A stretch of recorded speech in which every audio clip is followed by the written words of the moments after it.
After capturing a Carthaginian vessel, the Romans adopted its better features and constructed a superior fleet of ships. Adapting heavy artillery designs from Greek models aided the Romans in building catapults and ballistae. The latter became an iconic symbol of Roman warfare.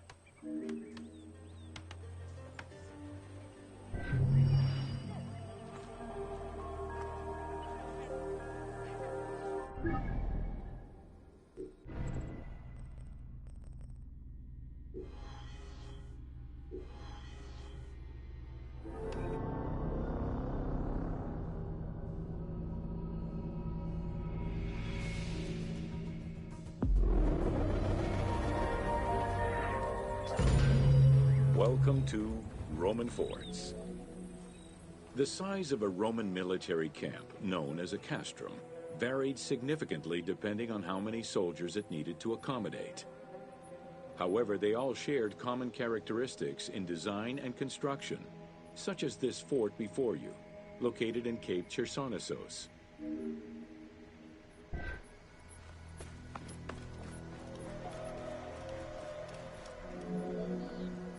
Rectangular in shape, the forts were heavily fortified by ramparts and a ditch system. The walls were reinforced with parapets, essentially an extension at the roofline which allowed a protective barrier for patrolling soldiers.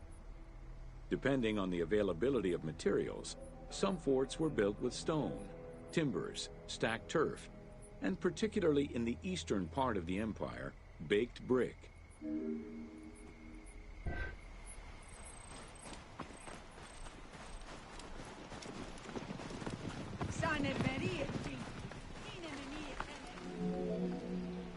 Access doors on all four sides were each flanked by guard towers.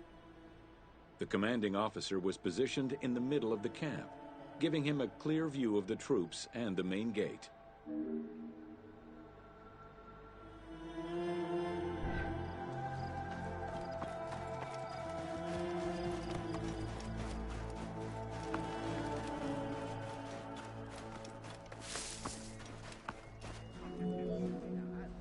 Along with sleeping barracks for the soldiers, the fort also had a granary that was expected to hold rations for a year or longer. To ensure the health of the soldiers, every camp was equipped with medical staff and a hospital. A clean water supply with conduits for a bathhouse and latrines was included in the construction of every fort.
Welcome to the Forts of Cyrenaica. Cyrenaica was a Libyan region under Roman control, gifted to Rome by one of Cleopatra's ancestors. The remains and foundations of ancient fortifications were discovered in the 19th century in the southwest of Cyrenaica, as well as a Roman garrison dating back to the 1st century CE. Evidence shows that these forts were of Libyan origin, rebuilt and modified by Roman engineers when Cyrenaica was part of the empire.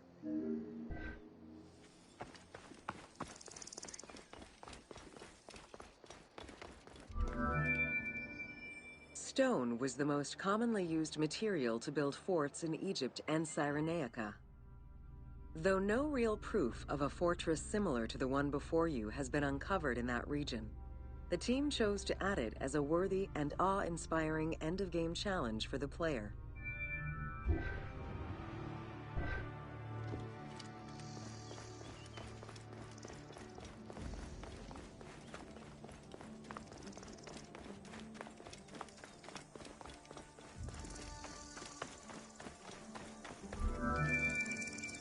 The forts of Cyrenaica were intended to prevent invaders from gaining access to the main route that led to the country's 5 most important cities.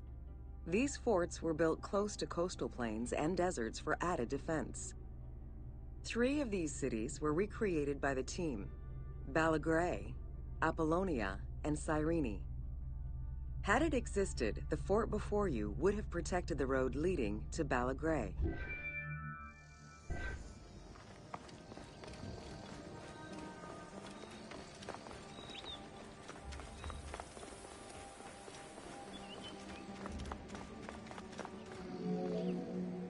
Other than reference to an attack around 404 CE and a military reorganization by Emperor Justinian during the 6th century CE, we still know little of the Roman military presence in Cyrenaica.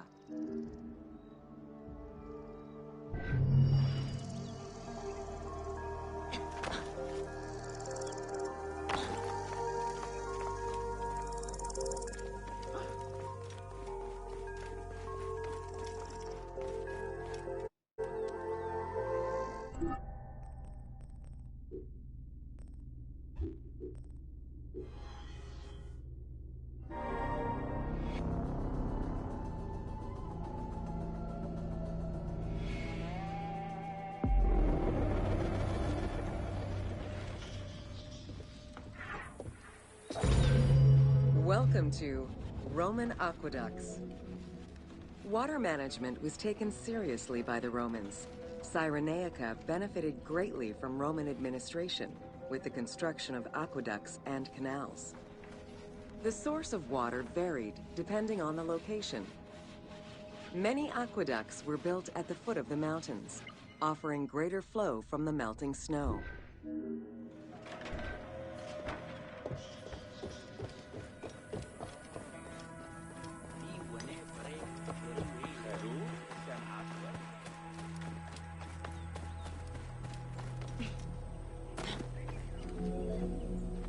The ability to transport water over a greater distance increased agricultural production.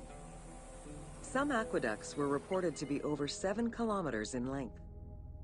Where the Greeks of Libya originally focused mainly on olive trees and figs, which required less water, the advent of Roman aqueducts allowed for a far greater crop diversity. Every farm's water use was carefully scheduled.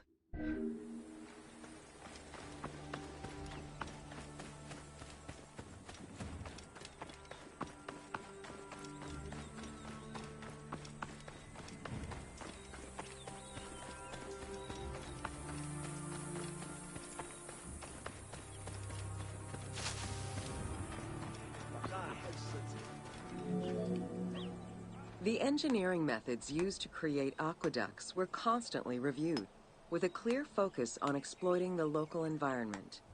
Materials, water usage, cleaning regulations, and a deep understanding of how to exploit gravity itself were all important concerns.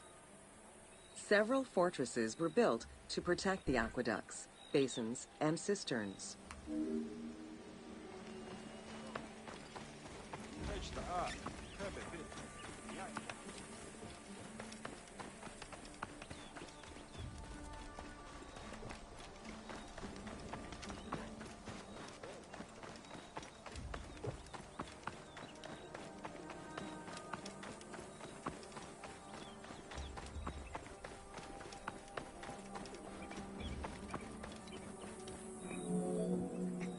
Additional water was collected with wells and cisterns, but aqueducts were the main supply of fresh water.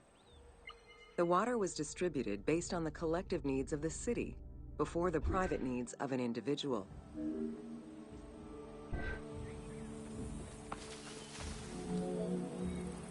Almost all aqueducts ended in a fountain where the water circulated to clean the streets and supply bathhouses and latrines, thus improving the cleanliness of Cyrenaica's cities.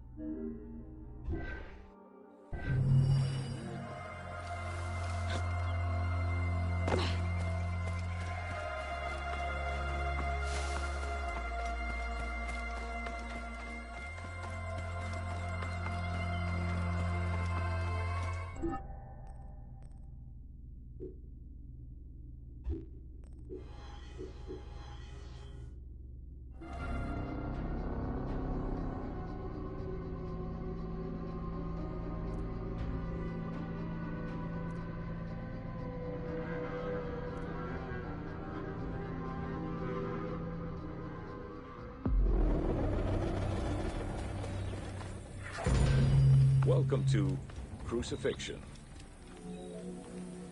In terms of the severity of Roman justice, crucifixion was at the top of the list of corporal punishment, followed by death by fire and decapitation.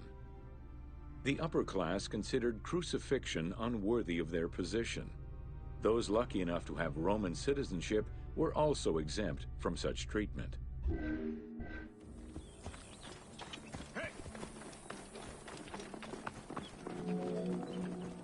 Easily accessible, crucifixions were popular entertainment among the citizenry. Unlike throwing victims to wild animals, which required an arena, crucifixions did not require any particular setting.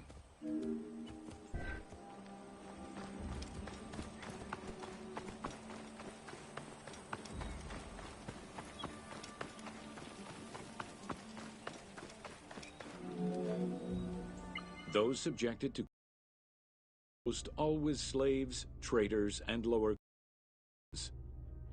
Roman deserters were crucified because the betrayal of the soldiers was perceived as endangering the lives of Roman citizens.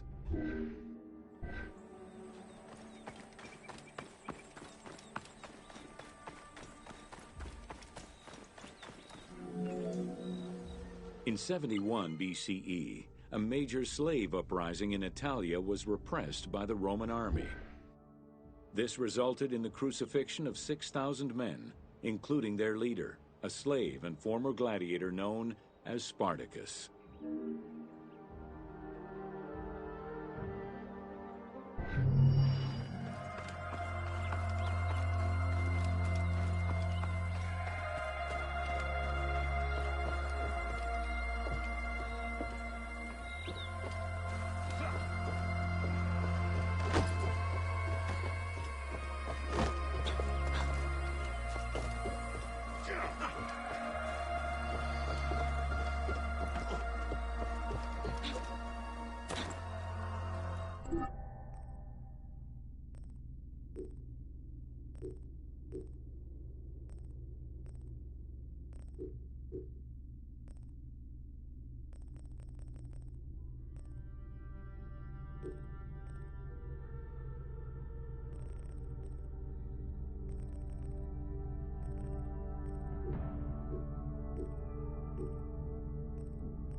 Welcome to the Greek Pharaohs.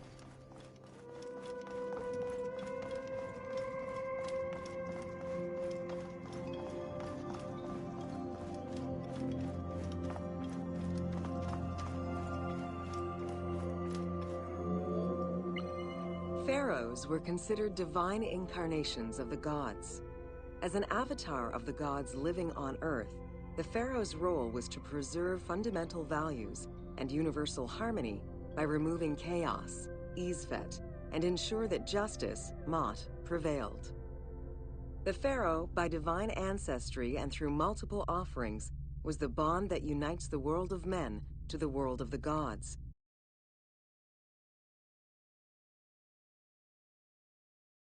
and allows the maintenance of the cosmic order.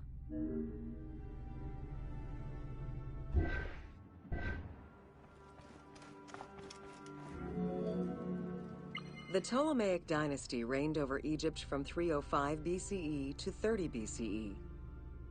The dynasty was called the Ptolemies of the Lagids, in recognition of the founder of the dynasty, Ptolemy Lagos, a Greek general and close friend of Alexander the Great. While Macedonian, Ptolemy Lagos understood that to be accepted by the Egyptian people, he would have to adopt their traditions. Upon assuming the title of pharaoh, he changed his name to Ptolemy I Soter, meaning savior.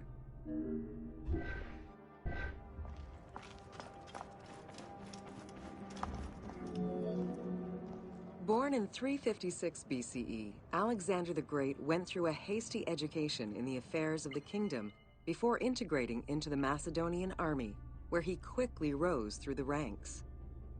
After his father's assassination in 336 BCE, which some believed was orchestrated by Alexander himself, he became king of Macedonia.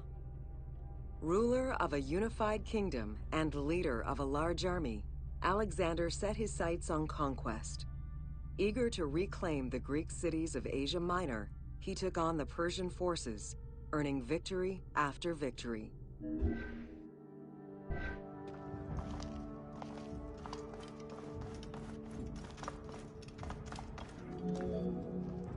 Ever victorious, Alexander the Great marched on, laying siege to city after city until he reached Egypt, where the Persians were defeated yet again. Viewed as a liberator by the Egyptian people, Alexander decided to become pharaoh in due form. He traveled to Thebes to make a sacrifice to Apis, then went to the oasis of Siwa, where he was proclaimed son of Amun. Officially pharaoh of Egypt, Alexander spent much of the winter there and founded the city of Alexandria. Perhaps not coincidentally, being pharaoh allowed Alexander to spread propaganda to prepare further conquests. He resumed his military campaigns in 331 BCE.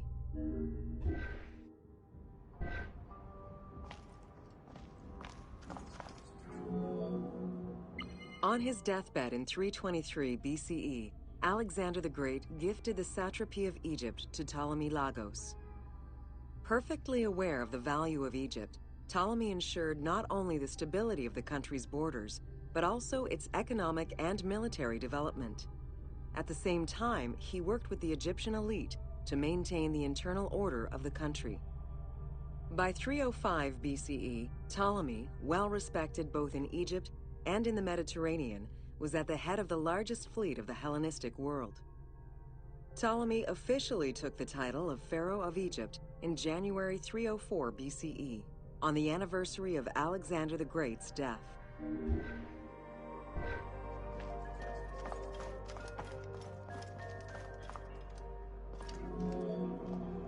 Alexander died in Babylon in 323 BCE. His remains were placed first in a solid gold sarcophagus, and then within another. The casket was carried in an ornate custom wagon, gilded and set with precious stones, and pulled by 64 mules crowned with gold. The funeral procession was diverted to a grandiose temple in Alexandria, built in the conqueror's honor under the orders of Ptolemy I.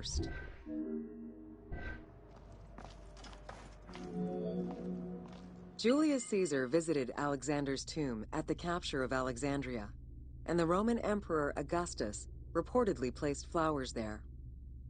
However, though many powerful leaders claim to have visited it, the tomb's location has gone missing from history.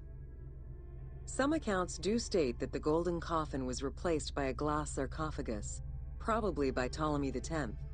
It is also implied that Cleopatra may have plundered the tomb in a time of financial crisis.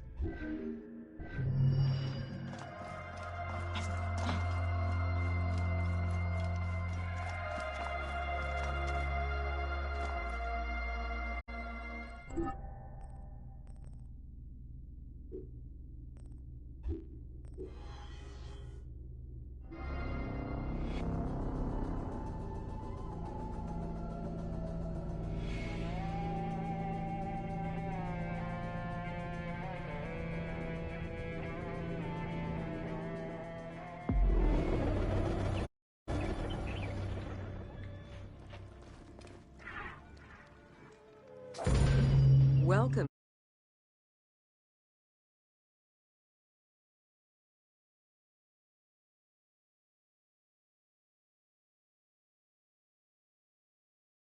to Cleopatra, Queen of Egypt. Cleopatra VII Theophilopator ascended the throne in 51 BCE at the age of 18. Though her early attempts to maintain power were often challenged, she eventually prevailed and became the sole ruler of Egypt. According to Plutarch, she was the only Ptolemaic pharaoh to speak the Egyptian language. Her intelligence, coupled with a good education and a great political mind, allowed her to make the alliances necessary to maintain the independence of Egypt while Rome was becoming a Mediterranean empire.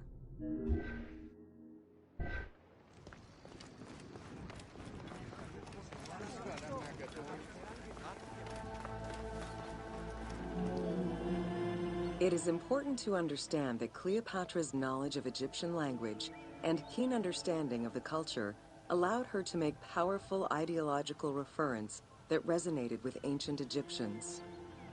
By associating herself with the goddess Isis, the divine mother, great of magic, and repository of divine essence, Cleopatra firmly established herself as the protector of the two lands and legitimized her place on the throne.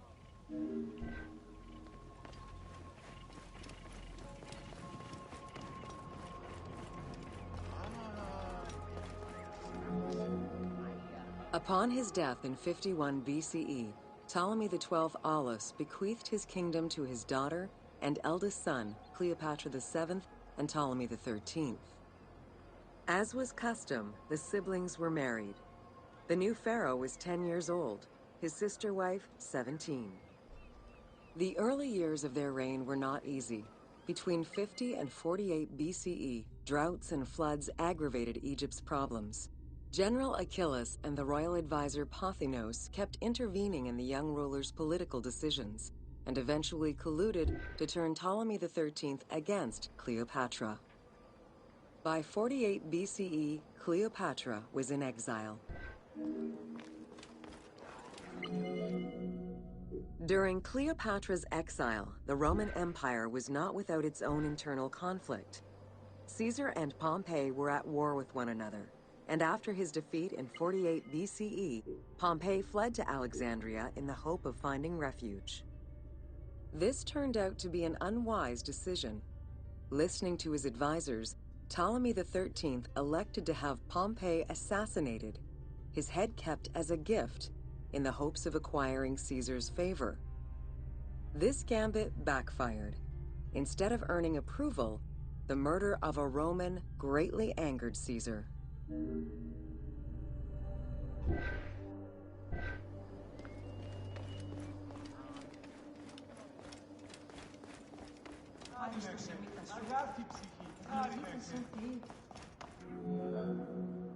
Cleopatra, aware of Caesar's anger against Ptolemy for the murder of Pompey, decided to take advantage of the situation.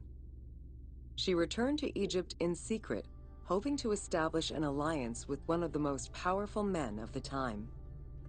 Outside of the legend, where she had herself smuggled into his quarters in a carpet, what exactly happened during that fateful meeting remains a mystery.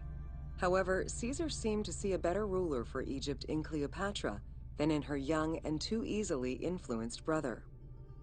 Invoking Ptolemy XII's will, Caesar attempted to mediate peace between the siblings.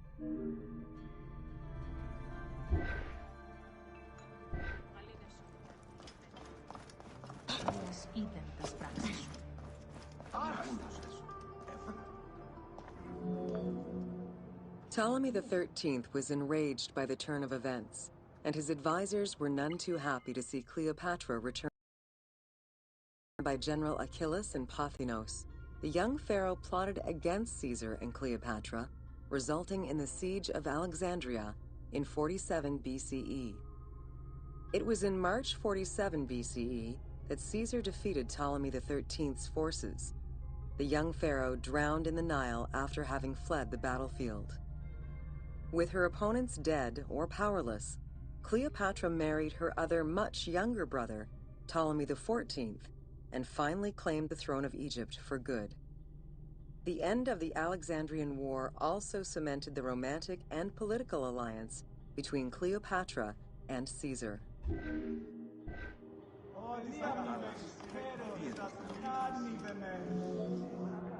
In June of 47 BCE, Cleopatra gave birth to a son, whom she called Caesarion.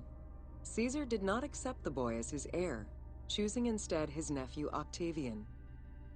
Nonetheless, on his return to Rome, Caesar invited the queen and her brother husband to stay in the city. Her presence still drew much disapproval from the Senate. Always a strategist, Caesar left 4 legions in Egypt and a man he trusted to direct Egyptian affairs, giving him control of the wheat supplies essential to Rome. Cleopatra and her entourage remained in Rome until March 44 BCE, when Caesar was murdered.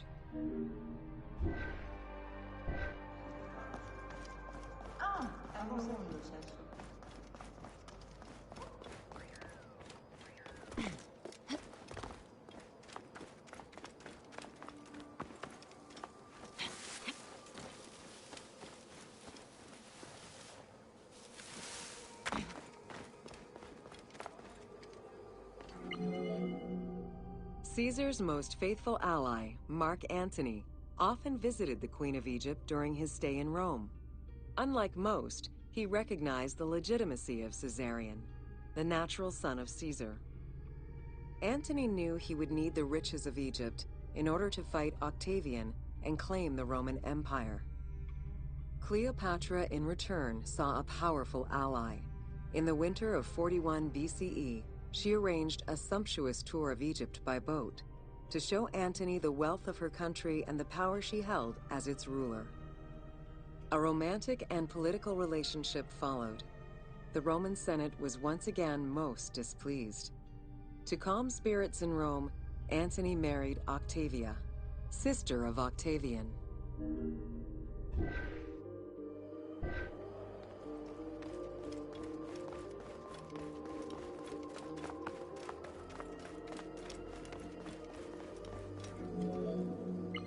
Despite his marriage to Octavia, Antony remained Cleopatra's lover, and she gave birth to their children. Cleopatra increased her kingdom's territory and started a political propaganda alongside her lover in Egypt and beyond. She hoped to create a Ptolemaic federal empire with Alexandria at its center. Antony eventually repudiated his Roman wife for the Egyptian queen, much to the dismay of the Roman elite. However, while Mark Antony focused on Egypt, Octavian carefully gained military and political ascendancy over him in Rome.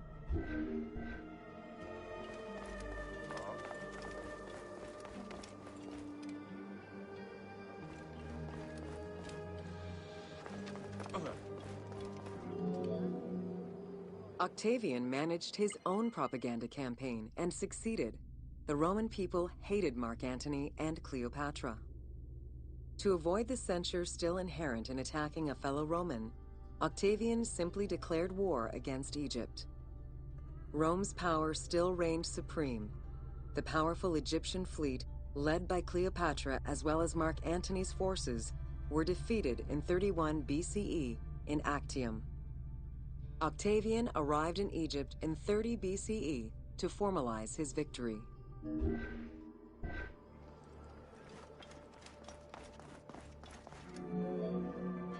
The following events remain difficult to confirm due to the many versions and legends around them.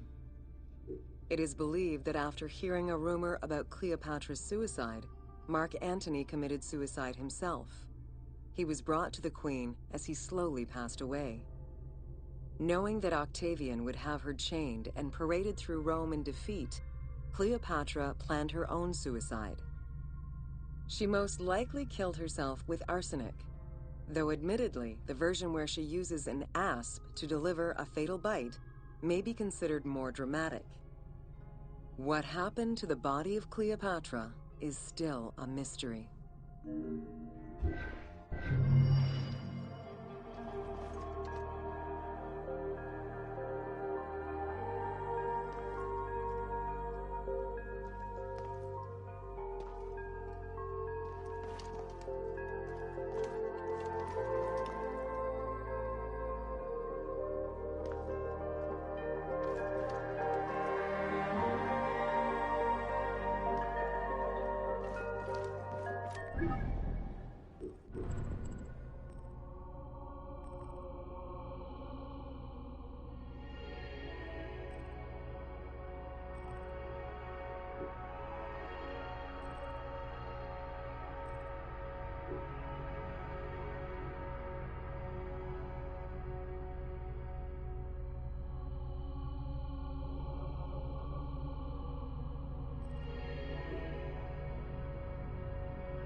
Welcome to the Siege of Alexandria. The Siege of Alexandria closely relays the events of the Civil War that led up to the event and describes how Caesar was besieged in the palace of... Among the collection of writings attributed to Julius Caesar are his descriptions of the Siege of Alexandria, the Gallic Wars, and the commentaries on the Civil War. These archives contain information on different campaigns, the wars of Alexandria, Africa, and Spain. Each of them recounts Caesar's military activity from 58 BCE to 45 BCE. Though Caesar's documents remain a main source of information, it's important to note that the perspective is limited. It is necessary for other historical documents to be taken into consideration to provide a better understanding of events.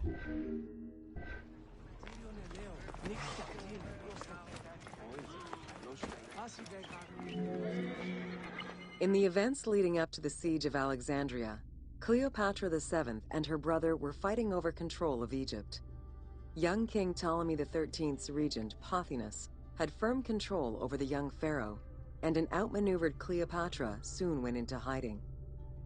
This set the stage for Pompey's arrival in Alexandria. Having lost his battle against Caesar in 48 BCE, the Roman general turned to his allies, the Egyptians, for safe harbor. But on the advice of Pothinus, Ptolemy XIII had Pompey assassinated in the hopes of earning Caesar's favor. This would turn out to be a most unfortunate decision.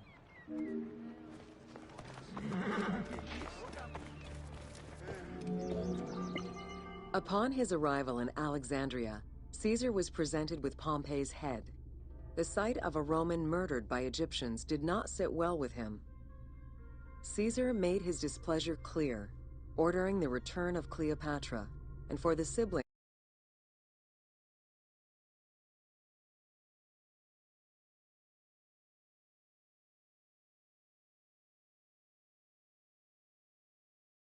to resolve their differences and resume their co-rule of Egypt, as per the will of their father.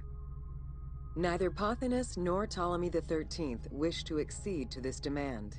While doing his best to aggravate Caesar, Pothinus secretly plotted against the Roman ruler and sent word for Egyptian general Achilles to bring his 20,000 men to fight on his behalf. While Pothinus plotted against Caesar, Cleopatra made a bold move.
Whoa.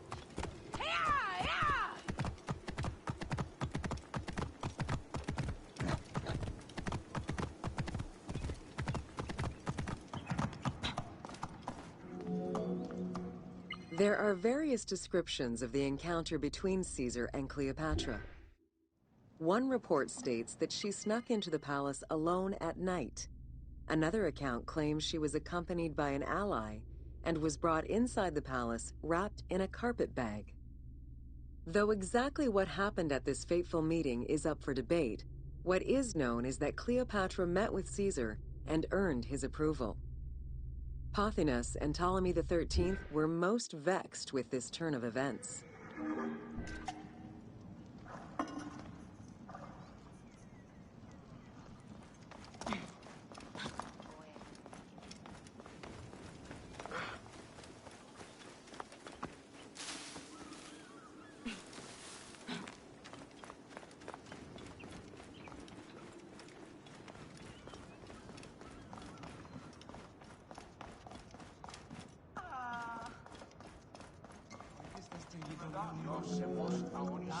With Cleopatra finally present, Caesar chose to act as mediator between the siblings in the hopes of a peaceful resolution. It did not take long for things to sour. During a banquet given to celebrate the reconciliation, there was an assassination attempt on Caesar. It was the Roman leader's own barber who thwarted the attack. Once it was revealed that the king's regent, Pothinus, had ordered the attack, Caesar had him executed. He then placed the young king under guard.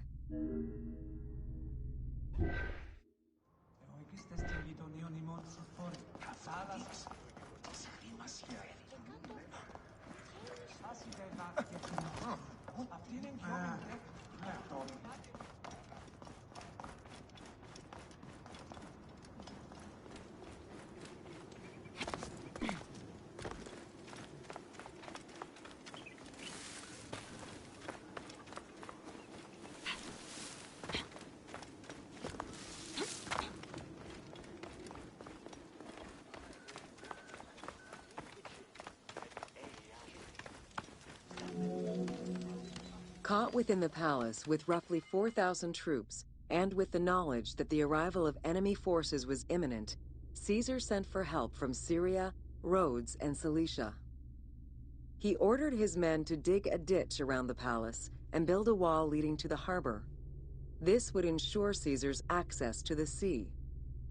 When Egyptian General Achillas arrived in the city with 20,000 men, the battle for Alexandria began.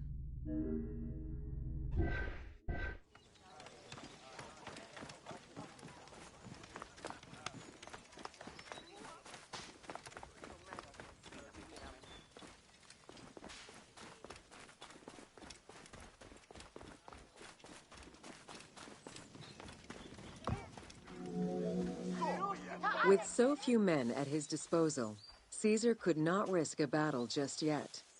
He sent ambassadors to Achillas in the name of Ptolemy to propose a truce. Knowing that the orders did not come from the young king, and angered by the pharaoh's imprisonment, Achillas had the messengers assassinated. With Caesar confined within the palace, Achillas positioned his troops around the city. Skirmishes broke out throughout the streets of Alexandria and went on for several days and nights. Though they were outnumbered, Caesar's men were able to hold the enemy back. This prompted Achillas's next move: capture the Roman fleet stationed in the harbor.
Although the palace offered protection, losing the port meant the end of help and supplies. Caesar knew he had to protect the fleet. While he and his troops succeeded in regaining control of the port, he knew it would be impossible to sustain. Caesar ordered the burning of the ships. With passage back to the palace closed off, he headed for the lighthouse of Alexandria.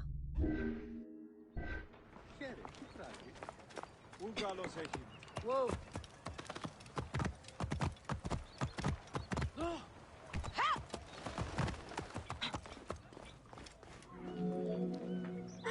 Fighting their way through the Egyptian troops, Caesar and his men eventually reached Pharos Island.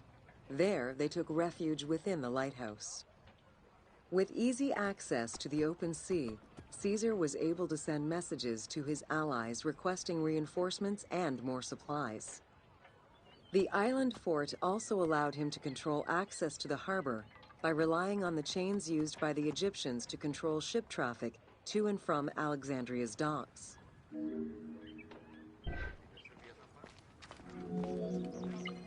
The exact chronology of events during the war in Alexandria remain imprecise.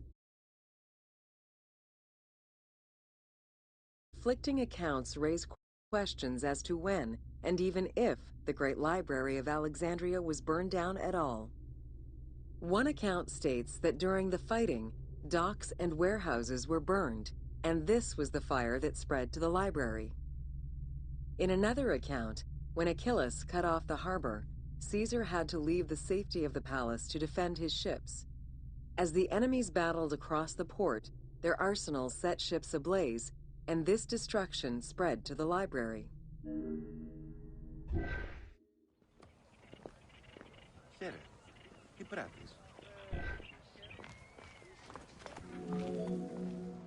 In either case, the Great Library was not completely destroyed. Experts point out that its location was too far from the harbor, and much later texts refer to the Great Library as being intact. Warehouses near the harbor contained manuscript copies awaiting export, and it is more likely that these documents were destroyed than the Great Library itself.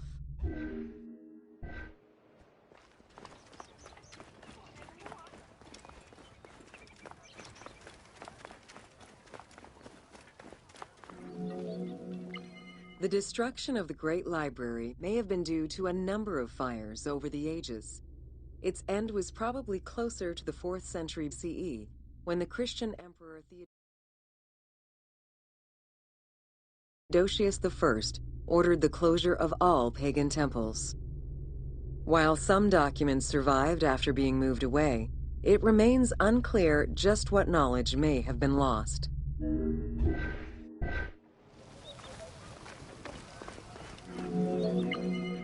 Where there are accounts of Achillas being in control of the battle against Caesar, it appears that instead Cleopatra's sister, siding with her brother, had him killed and put her ally Ganymedes in his place. Ganymedes proved a valuable tactician for the Egyptian side. It was his idea to cut Caesar's access to the harbor, thus trapping Caesar at the palace.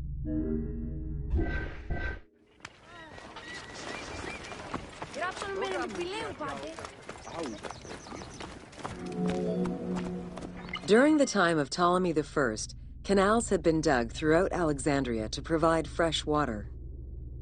Ganymedes had his men take control of these canals. After isolating their own water supply, he had his men pour salt water into the canals and cisterns that led to Caesar's camp.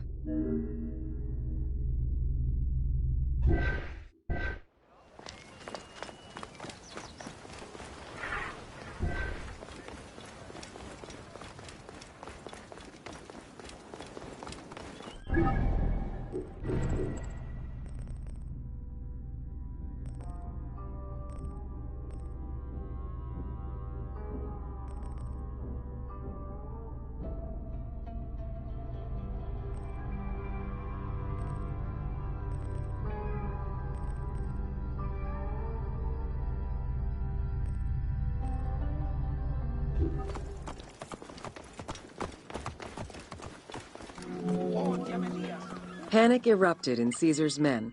They wouldn't last long without fresh water. Recognizing that the porous limestone could help them, Caesar and his men dug wells to restore their water supply. Days later, the 37th Legion, comprised of Pompey's soldiers, arrived by ship. Unable to come ashore due to the winds, Caesar risked going out to meet them on the peninsula, Cape Chersonese. When the enemy learned Caesar's location, they rushed to intercept. Despite an obvious advantage for the Alexandrians, Caesar, with a Rhodian ship full of skillful sailors, emerged victorious.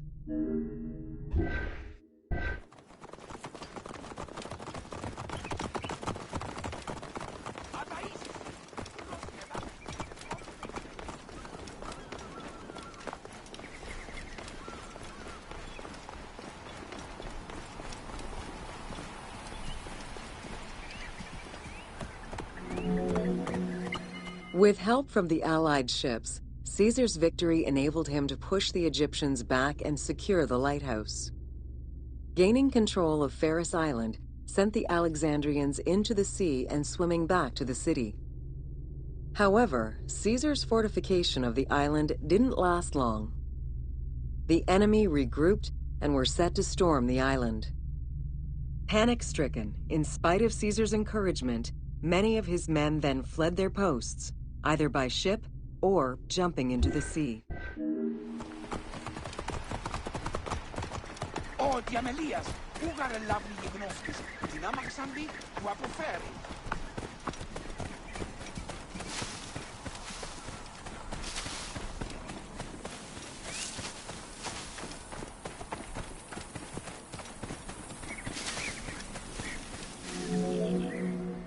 Caesar attempted to retreat, but Port Eunostos' harbor was overrun with enemy ships, preventing escape.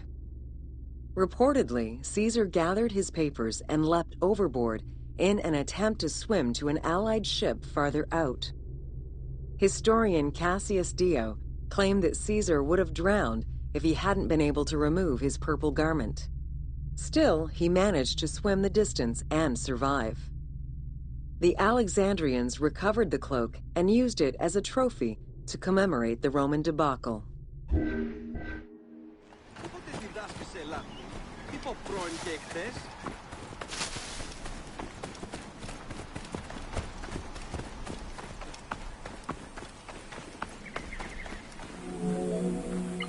Unhappy with Ganymedes and wanting their king restored, the Alexandrians approached Caesar with a compromise. Caesar agreed to release Ptolemy XIII after entreating him to spare the kingdom and remain loyal to Rome. Once freed, however, the king defied the agreement and continued the war.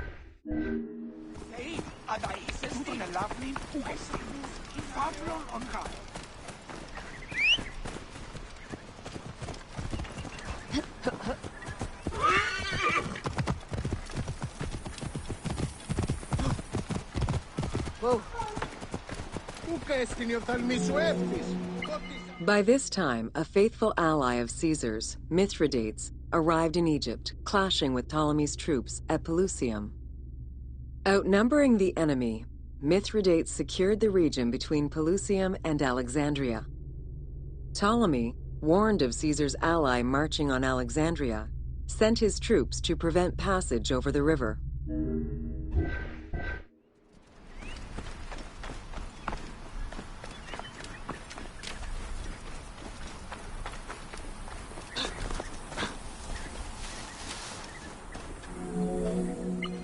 Mithridates warned Caesar in time, and the two groups confronted the armies of Ptolemy in the Delta.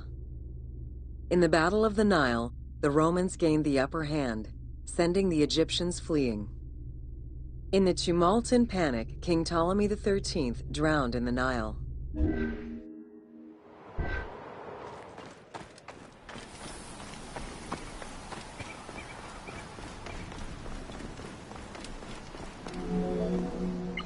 After the siege ended, Cleopatra VII married her younger brother, Ptolemy XIV, enabling her to reign over Egypt until 30 BCE.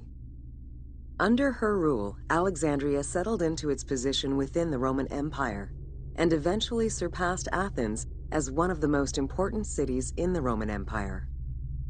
Julius Caesar remained in Egypt for a short time. He and Cleopatra would later have a son named Caesarion.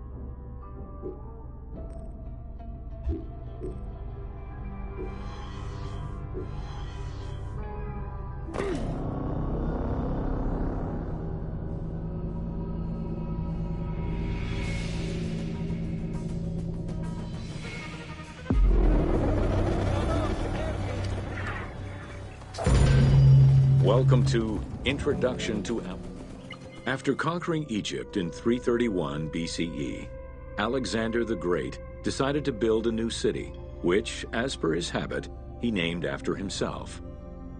After his death, Alexandria quickly became the capital city of the Ptolemaic kingdom and the most important city of the Greek world.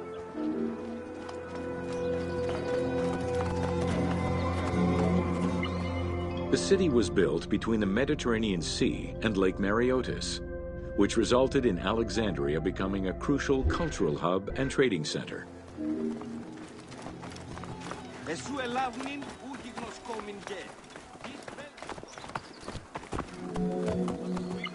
Sumptuous buildings could be seen wherever one turned their gaze: the royal palaces, the many temples, the gymnasium, lush public gardens, and large avenues.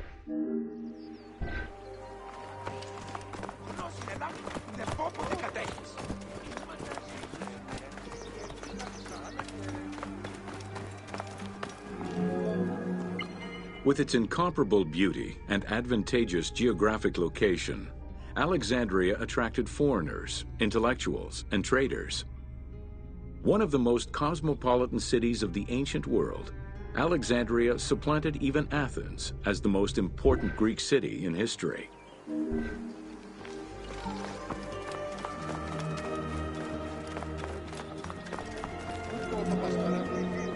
Egyptian obelisks were highly prized by Roman architects. While Roman design previously favored the use of a single monument, Egyptian obelisks tended to come in pairs and were generally located at the entrance of temples. Several ancient Egyptian obelisks are still in existence today, though many are spread out across the world in locations such as Paris, Rome, New York, and London. All of this shows that Alexandria was significantly influenced by the rich past of Egypt.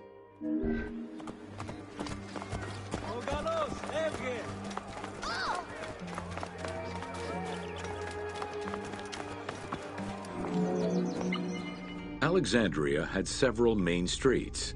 Its most famous artery was the Canopic Way. It was lined with sumptuous buildings, houses, and temples, and was roughly 8 kilometers in length.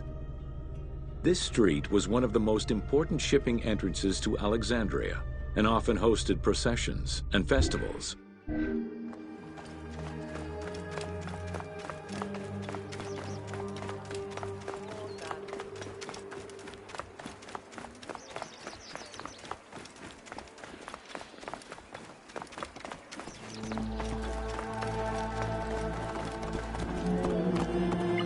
The width of the street, 30 meters, was abnormally large even by Greek standards. This is likely because the Canopic Way was made in a short span of time and based on an urban plan, as opposed to being slowly built over time, as was usual for the era.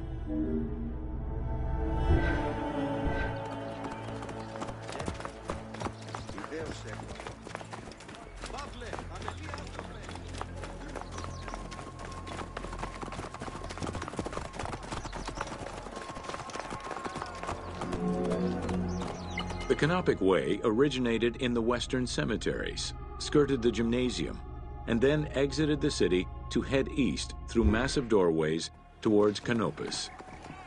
This structure was known as the canopic door.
Oh, Elias, who got a lovely